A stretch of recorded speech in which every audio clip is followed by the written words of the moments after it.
Welcome to our channel, Behind My Story. Please like, share, and subscribe. Most people dream of being rich and famous with a happy family, a prestigious job, and a huge villa. Achieving these dreams needs patience and hard work. I'm not interested in the meaning or value of a job itself. The only thing I care about is the salary it pays. I want my dream job to pay a high salary. That's all I ask. My name is Raji, and I am 21 years old. I have had only one dream my whole life: to be rich and to have a prestigious, high paying job. It has been my dream since I was a boy because I don't want to waste my time in a low paying job. I searched the newspaper for jobs with a good salary, any kind of job. One day, I found a catchy advertisement: elderly companion needed. The caregiver salary was quite good, and it seemed like an easy job, so I went to the interview. The interview session made me feel a little uneasy. I tried to remain calm by focusing on that nice salary the job paid. The interviewer was an old man, who even introduced me to his sons. He said that I have to take care of their invalid father, feeding him, changing his bed sheets, and giving him his medications. They were about to show me a list of the job duties, but I interrupted them before they could finish their sales spiel. "I'll take it," I stated simply and directly. They stood there with their mouths opened and then shrugged their shoulders. Okay, I got the job. So I lived there with their father, I'll call him the old man, in his villa. I sometimes felt that there was someone else there with us, but maybe I was just seeing shadows. The man himself was somewhat queer. I would sometimes wake up to find him looking at me intently and smiling strangely. One early morning at like 3 a.m., I heard a noise and went to his room, only to find his bed empty. Strange. Then suddenly, I sensed someone behind me, and I turned around quickly to see him holding a knife. He tried to attack me, but I managed to fend him off and pushed him away. Then I dashed out of the villa. I never came back. I told myself I didn't want to die on my dream job. Failing at my first attempt to find my dream job didn't stop me from trying again. I soon found a new one, which was an assistant clothes designer. The salary was even better than the last job. I went to the interview, and the interviewer, the clothes designer himself, seemed a little odd. I couldn't discern his, her, its gender because it had long hair and a soft voice, but on balance, I decided to call it a man. I told myself that I shouldn't judge people from their appearance, so I started my new job as his assistant. I told him that I was enthusiastic about the job, but I got the heebie-jeebies when he suddenly took my hand in his and just held it while looking at me. Was this guy homosexual? I wondered. I decided to ignore his odd behavior. It's all about the salary, you know. I have to say that he was very good at his work, and I met a lot of celebrities while working in his workshop. One day, our workload was particularly heavy due to an international festival in town. I was tidying up a new dress when he suddenly put his hand on the small of my back and asked me if I want to lie down with him. That heebie-jeebies feeling suddenly returned, and I pushed him away and dashed out the door while shouting back, "I suspected you might try that from the beginning, but I ignored my premonitions. Bye!" He called after me and said that I didn't know what I was missing, but I shouted back that I would live without it. Back to the want ads to look for another dream job. I searched for a few months before coming upon another job as a coffee bean collector. The salary was even better than the last job, so I was perfectly happy with that. I went to the interview. This time, the interviewer seemed to be a normal, welcoming kind of guy. "I hope you are ready to take this job," he said. "I surely am. I'm enthusiastic about it," I said. He explained the job duties.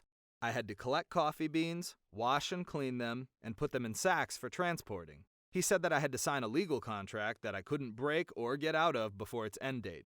"I am totally ready," I said. "Where do I sign?" He smiled kindly and escorted me to his office. I signed the contract without even reading it. It's all about the salary, you know. I couldn't wait to start putting away that high salary so I could start getting rich. He led me to the work area. While walking, I was imagining gently picking those fragrant coffee beans in those sunny, wide open fields. Boy, was I surprised when we stopped where a small herd of elephants were standing idly, swinging their tails and trunks back and forth. Some laborers were standing beside them, knee-deep in elephant poop and hand-picking coffee beans out of it, and putting the beans into sacks. I turned back to look at the hiring interviewer. He was guffawing and said, "Sorry, pal, you signed the contract. Too late to back out now." Then he walked away, still laughing. Please, God, don't let this be my dream job. I've been cursed, and it will haunt me for the rest of my life. It all began with a joke at first, but some jokes have serious consequences, and when this happens, your life becomes an uphill struggle. My name is Catherine. I'm 16 years old, and I live with my parents and my little sister Mara. I like music, acting, and watching action movies. I play baseball and practice ballet. I've even won a lot of prizes. I just had one problem. I like to make fun of people. It's like an addiction. I never watched what I said, nor did I care who it hurt. The kids I picked on were actually kind and gentle, but that just encouraged me even more. My friends were exactly like me. In fact, I was their leader. We walked like we owned the school. We had a classmate named Norman. He wasn't exactly what you'd call in good shape. He was quite the opposite of fit. During class breaks, my gang and I would steal his lunchbox and throw it around each other, keeping it away from him. We watched him run trying to catch us, but he'd stop halfway. The extra weight didn't help him, and he'd quickly run out of breath. Whenever he entered the classroom, we would surprise him by throwing old, musty vegetables and fruits at him. Norman tolerated our teasing. He didn't seem to mind much. But then, one day, a joke went a bit too far. We conceived an evil plan. We told him that there was going to be a photo contest, and the person who makes the funniest pose wins. Norman was so gullible that he believed us. He actually gave it some thought. Then he posed for us. We did our best not to burst out laughing while we took pictures for him. The next day, when he came to school, Norman discovered that his photo shoot pictures had been posted all over the classroom walls, and the kids were laughing, writing comments all over the place. Norman was mortified, and he looked around at his classmates' faces. They were all laughing and pointing at him. Norman started crying, and his nose started bleeding. Then he fainted. A teacher had to call an ambulance to take him to the hospital. I certainly didn't expect that to happen.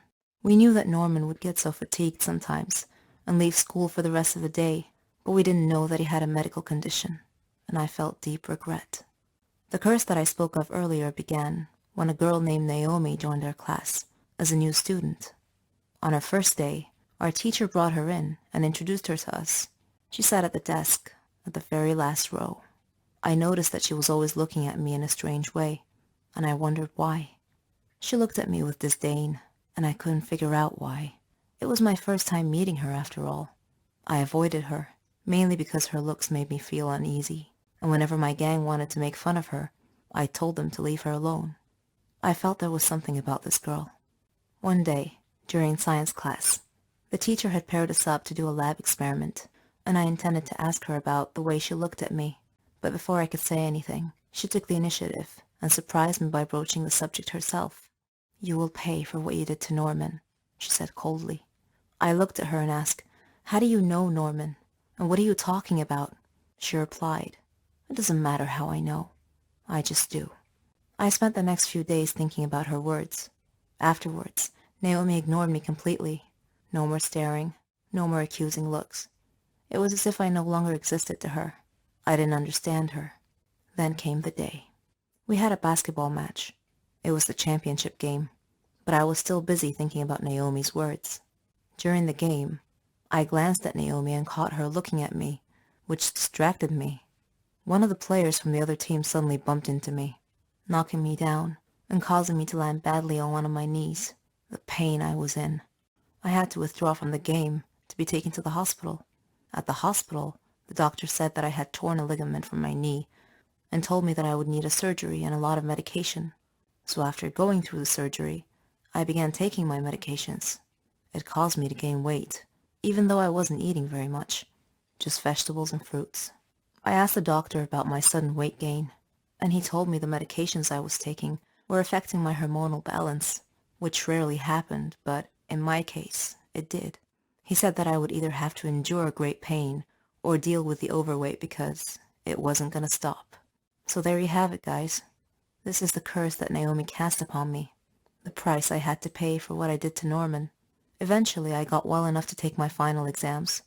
When I arrived at school, all my friends took one look at me and started laughing. I was now their target, their prey. One of them said, "You're as large as an elephant." "I'll lose weight once I stop taking my medications," I retorted, but no one was listening.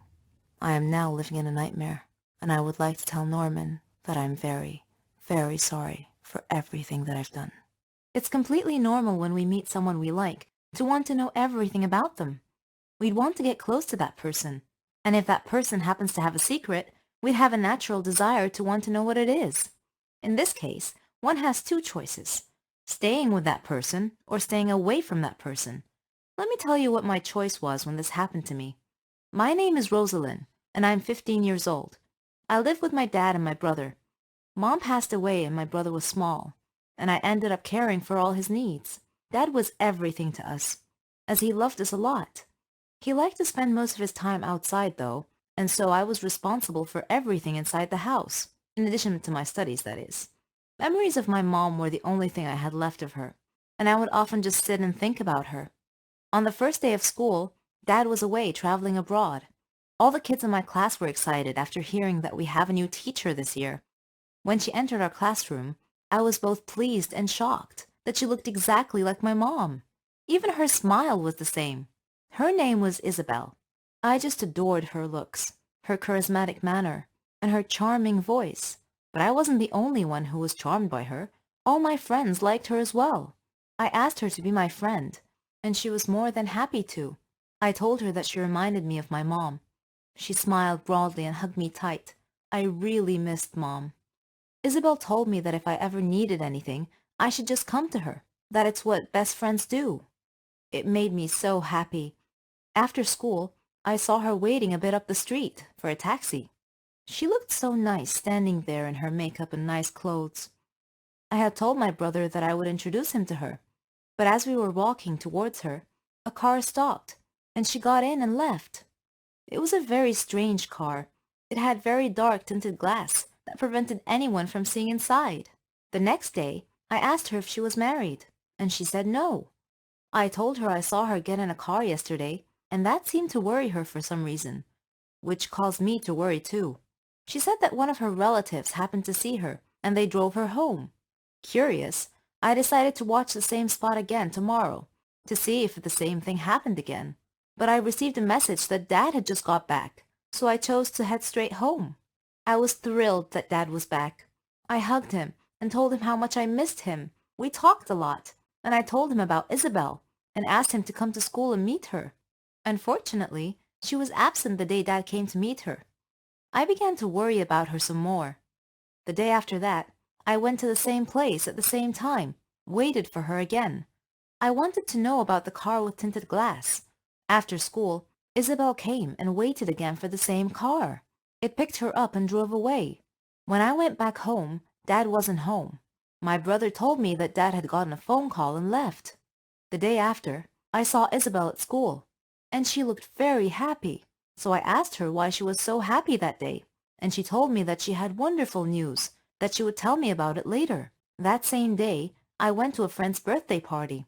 Coincidentally, there was a nightclub near my friend's house, where I could see a bunch of weird people going in. Suddenly, I spotted Isabel, arriving and entering that place too. I felt really sad seeing her enter such a weird place. After the party, I went home disappointed. Dad saw the look on my face and asked me what was wrong. I didn't really feel like talking, so he changed the subject and said that he had great news to tell me. He was going to get married again. I was not expecting this. I was so shocked that I was speechless for a few seconds. Then I asked him, "What about Mom?" He tried to explain to me, but I was beyond listening at this point. I turned around and went to my room, leaving him alone with my brother. I sat there thinking about Mom, crying alone in my room. The next day, I was still angry, and I decided to ask Isabel about the nightclub. I went to her office at school and asked her what she was doing there last night. She started to explain, but I cut her off and told her that I was disappointed. Suddenly, I heard a familiar voice behind me. It was Dad's. Dad started explaining in her place. "I'll tell you everything," he said. Isabel's mother was very sick, and she was working there as a part-time job to save up money for her mother's surgery. Rather than hearing the actual explanation, something else caught my attention. "You know her?" I exclaimed. "I mean, how is that possible?" And he said, "I met Isabel not too long ago. I told her that I had a daughter who attended the same school that she was teaching at." Then Isabel added, "I didn't know that you were his daughter, but I loved you even before discovering that." Dad then said that that was what he was trying to tell me last night, that he was going to get married to Isabel. I broke into tears, hugging her and apologizing. Not only did I gain a mother that day, but a best friend too.